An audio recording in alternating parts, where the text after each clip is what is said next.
नमस्कार। आज हम जानेंगे 30वें श्लोक का अर्थ। श्लोक 30। साधिभूताधिदैवं मां साधियज्ञं च ये विदुः प्रयाणकालेऽपि च मां ते विदुर्युक्तचेतसः। श्लोक का अर्थ। जो पुरुष अधिभूत और अधिदैव के सहित तथा अधियज्ञ के सहित मुझे अंतकाल में भी जानते हैं, वे युक्त चित्त वाले पुरुष मुझे जानते हैं अर्थात प्राप्त हो जाते हैं। यहाँ अधिभूत नाम भौतिक स्थूल सृष्टि का है, जिसमें तमोगुण की प्रधानता है। जितने भी भौतिक सृष्टि है, उसकी स्वतंत्र सत्ता नहीं है, उसका क्षण मात्र भी स्थायित्व नहीं है। फिर भी यह भौतिक सृष्टि सत्य दिखती है, अर्थात इसमें सत्यता, स्थिरता, सुखरूपता, श्रेष्ठता और आकर्षण दिखता है। यह सत्यता आदि सबके सब वास्तव में भगवान के ही है, क्षणभंगुर संसार के नहीं। तात्पर्य है कि जैसे बर्फ की सत्ता जल के बिना नहीं हो सकती, ऐसे ही भौतिक स्थूल सृष्टि अर्थात अधिभूत की सत्ता भगवान के बिना नहीं हो सकती। इस प्रकार तत्व से यह संसार भगवत स्वरूप ही है, ऐसा जानना ही अधिभूत के सहित भगवान को जानना है। अधिदैव नाम सृष्टि की रचना करने वाले हिरण्यगर्भ ब्रह्मा जी का है, जिनमें रजोगुण की प्रधानता है। भगवान ही ब्रह्मा जी के रूप में प्रकट होते हैं, अर्थात तत्व से ब्रह्मा जी भगवत स्वरूप ही है। ऐसा जानना ही अधिदैव के सहित भगवान को जानना है।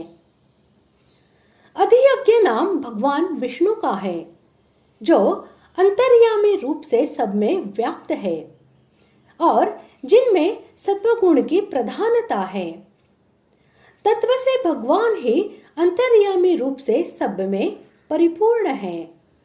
ऐसा जानना ही अधियज्ञ के सहित भगवान को जानना है। अधिभूत, अधिदैव और अधियज्ञ के सहित भगवान को जानने का तात्पर्य है कि भगवान श्री कृष्ण के शरीर के किसी एक अंश में विराट रूप है और उस विराट रूप में अधिभूत यानी अनंत ब्रह्मांड, अधिदैव यानी ब्रह्मा जी और अधियज्ञ यानी विष्णु आदि सभी है। जैसा कि अर्जुन ने कहा है, हे देव, मैं आपके शरीर में संपूर्ण प्राणियों को, जिनकी नाभि से कमल निकला है, उन विष्णु को, कमल पर विराजमान ब्रह्मा को और शंकर आदि को देख रहा हूं। अतः तत्व से अधिभूत, अधिदैव और अधियज्ञ भगवान श्री कृष्ण ही हैं। श्री कृष्ण ही समग्र भगवान हैं। जो संसार के भोगों और संग्रह की प्राप्ति अप्राप्ति में समान रहने वाले हैं तथा संसार से सर्वथा उपरत होकर भगवान में लगे हुए हैं, वे पुरुष युक्त चेता है।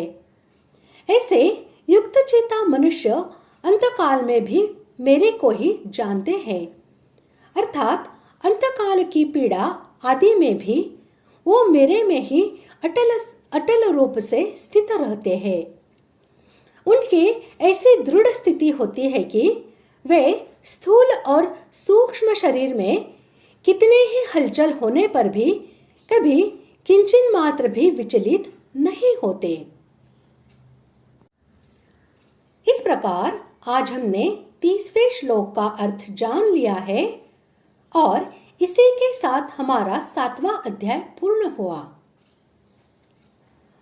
ओम तत्सदिति श्रीमद्भगवद्गीतासु उपनिषत्सु ब्रह्म विद्यायां योगशास्त्रे श्रीकृष्णार्जुन संवादे ज्ञान विज्ञान योगो नाम सप्तमोऽध्यायः।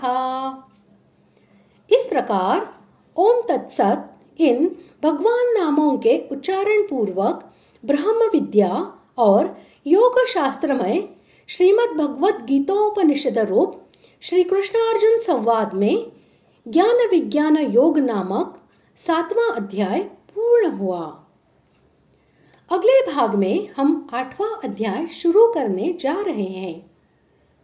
धन्यवाद।